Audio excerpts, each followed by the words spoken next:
Hello dear student. So good morning. Today we will discuss one compartment open model IV infusion administration. Biopharmaceutics की third unit का ये आपका लगभग आधा unit से ज़्यादा मतलब तीसरा टॉपिक है, जिसमें कि आप पढ़ते हैं आईवी इन्फ्यूज़न एडमिनिस्ट्रेशन, जो कि थोड़ा बाकी दोनों से आईवी बोलस से थोड़ा सा ये कॉम्प्लेक्स कॉन्सेप्ट है, जिसको आपको यहाँ पे आसान तरीके से समझना है।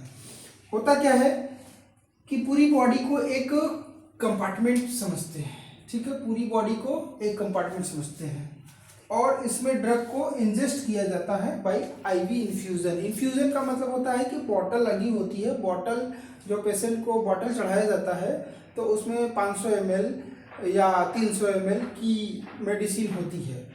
अब उसमें ड्रिप लगा करके चढ़ाते हैं तो 500 ml की मेडिसिन इंजेक्शन से दी जा रही है, उसी को बोल रहे हैं इन्फ्यूज़न। इन्फ्यूज करके होता क्या है इसमें कि स्टार्टिंग में जीरो ऑर्डर एडमिनिस्ट्रेशन होता है, जीरो ऑर्डर एब्जॉर्प्शन होता है, क्योंकि जो ड्रग जा रहा है बॉडी में वो कंसंट्रेशन पे डिपेंड नहीं करता है, कंसंट्रेशन पे डिपेंड ही नहीं करता है। वो जो ड्रिप कंट्रोलर होता है उस कंट्रोलर के वजह से चाहे बॉटल में 200 ml 300 ml 100 ml कितना भी दवाई बची हो वो जाएगा एक समान रेट से, उसी को बोलते हैं जीरो ऑर्डर रेट। तो इसका इक्वेशन कैसे बनता है कि किसी भी समय जब आप ड्यूरिंग इन्फ्यूज़न किसी भी समय आप बॉडी में इंजेक्ट करोगे इंजेक्शन और चेक करना चाहोगे कि रेट ऑफ ड्रग चेंज कितना है, मतलब कि क्या हम अलग अलग टाइम पे अगर ब्लड में कंसंट्रेशन चेक कर रहे हैं तो क्या अलग अलग आ रहा है, तो वो जो rate of amount of drug in the body होगा dx/dt, वो डिफरेंस होगा किस चीज़ का, रेट इन और रेट आउट, मतलब कि जीरो ऑर्डर से जो रेट जा रहा है और जो रेट निकल रहा है, इसी से तो होगा। इसको आप ऐसे समझिए कि मान लीजिए एक बड़ी सी पाइप है, एक इतनी बड़ी पाइप है और इस पाइप में पानी जाना है, क्या जाना है, पानी उस पार से इस पार से उस पार वाटर फिल करना है। तो कैसे जाएगा, स्टार्टिंग में जब आप पानी नल में लगा करके पाइप से पार कराओगे तो कैसे जाएगा पानी, इस तरीके से जाएगा भाई, यहाँ से पहले स्टार्टिंग में तो ये लोअर लेवल पकड़ करके जाएगा ऐसे,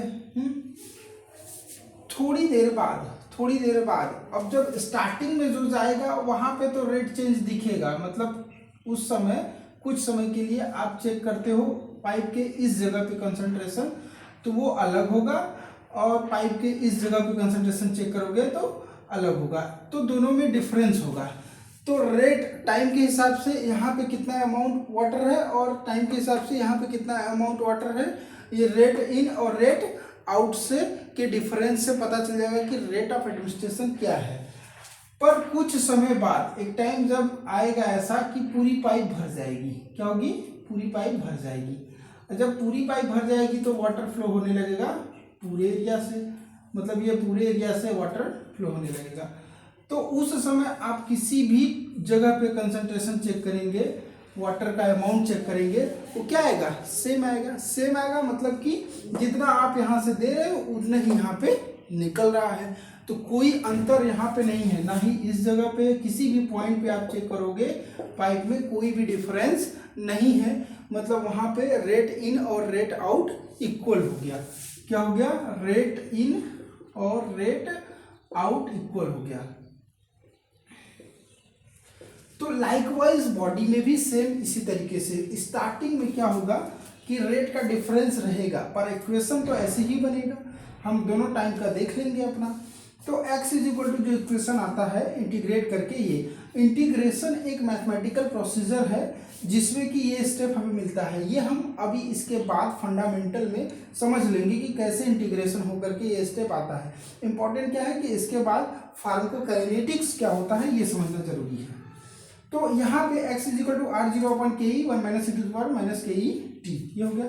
x को VD/C के फॉर्म में करते हैं क्योंकि अमाउंट ऑफ ड्रग जो x होता है amount of drug, total amount of drug होता है, लेकिन C प्लाज्मा ड्रग कंसंट्रेशन होता है। वॉल्यूम ऑफ डिस्ट्रीब्यूशन में आप जरूर पढ़े होंगे कि x = क्या होता है, VD/C, वॉल्यूम ऑफ डिस्ट्रीब्यूशन, और प्लाज्मा ड्रग कंसंट्रेशन का मल्टीप्लिकेशन होता है टोटल अमाउंट।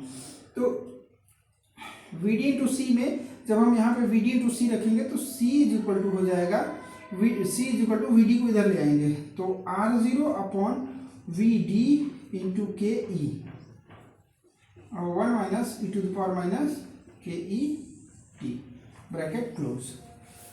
ठीक है, इसको हम कह देते हैं इक्वेशन 2, इसको हम कह दिए इक्वेशन 2।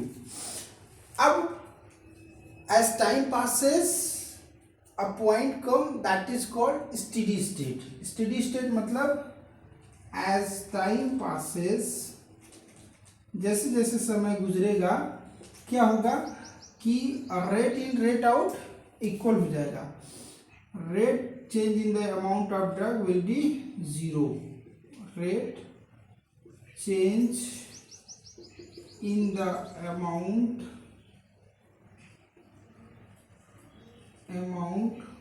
ऑफ ड्रग मतलब dx बाई dt क्या हो जाएगा 0 हो जाएगा।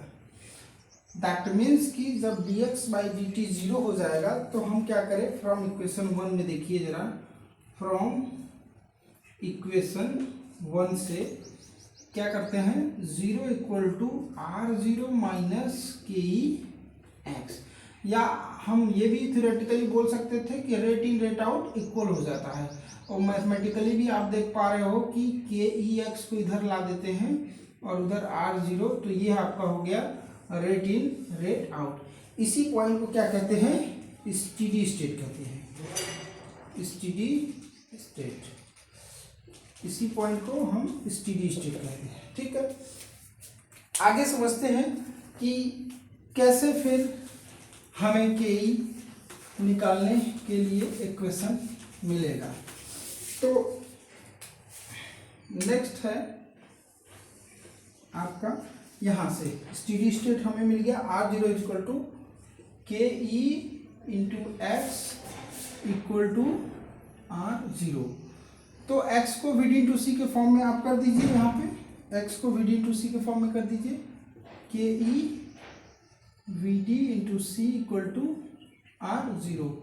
तो स्टेडी स्टेट की बात कर रहे हैं इसलिए हम एस एस कर देंगे, क्या कर देंगे X S S, X S S और C S S, C S S. तो सी एस एस को रहने देते हैं और बाकी पूरे को उस साइड भेज देते हैं। Are zero upon K E into V D, R zero upon K E into V D. हम K E into V D is equal to ये भी जानते हैं कि C L clearance, C L T जो होता है वो K E into V D ही होता है क्लियरेंस। तो हम ये भी लिख सकते हैं C S S is equal to R zero upon C L T, ये होता है के इंटू वी डी। अब आगे इसको है ना, पुटिंग द वैल्यू ऑफ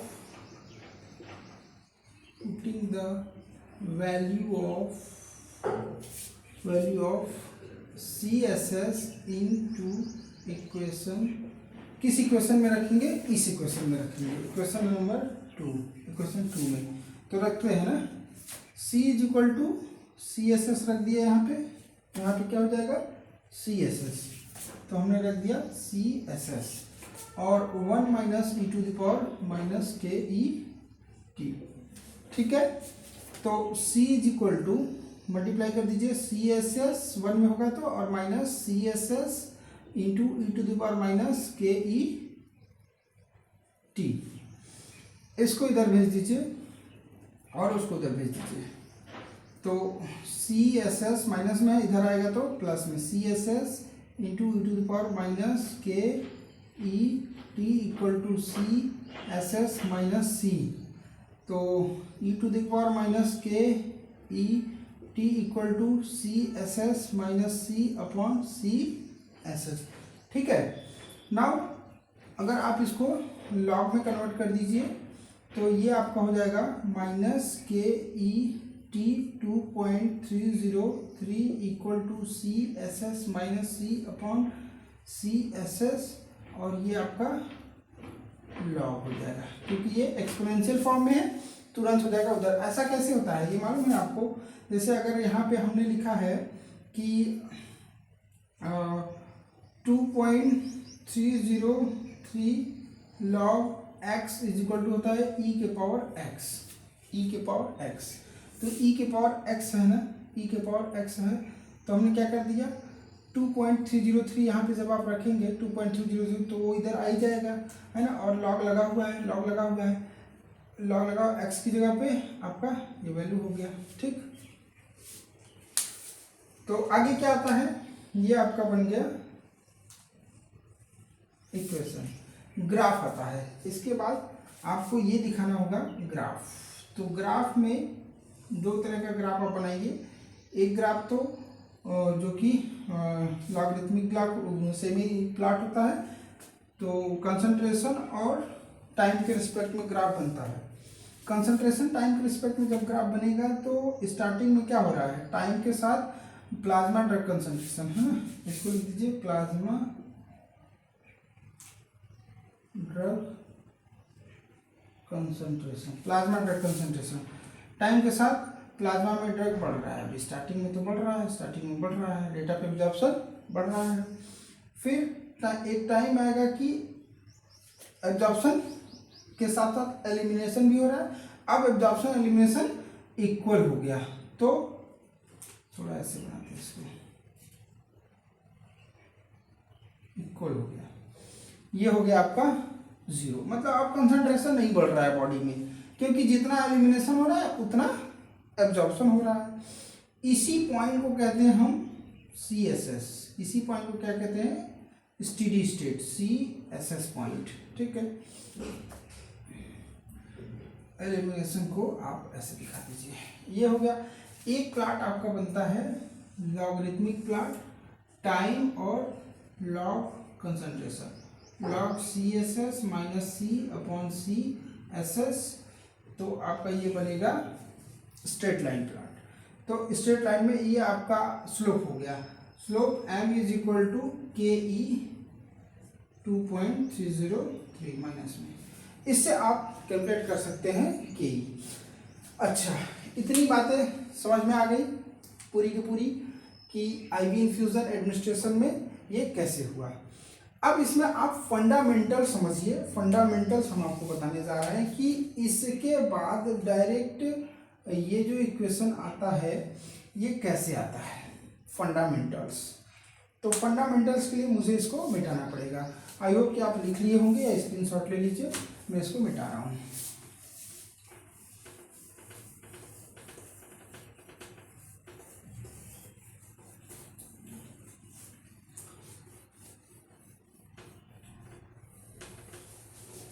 थोड़ा सा बायोफार्मास्यूटिक्स, मैथमेटिक्स और बायोलॉजी, एक तरह से बॉडी के नॉलेज को, और मैथमेटिक्स का बेसिक, बहुत ज़्यादा नहीं, थोड़ा बेसिक समझ में आता है तो समझने में ज़्यादा आसानी होती है ना। फंडामेंटल ये है, किसका फंडामेंटल, फंडामेंटल बेसिक फंडामेंटल, जो इसमें आपने देखा, क्या देखा कि dx/dt equal to r0 minus KEx। इसमें वो जो स्टेप्स आया है, कौन सा स्टेप मैं यहाँ लिख दे रहा हूँ, इसके बाद वाला इंटीग्रेशन स्टेप,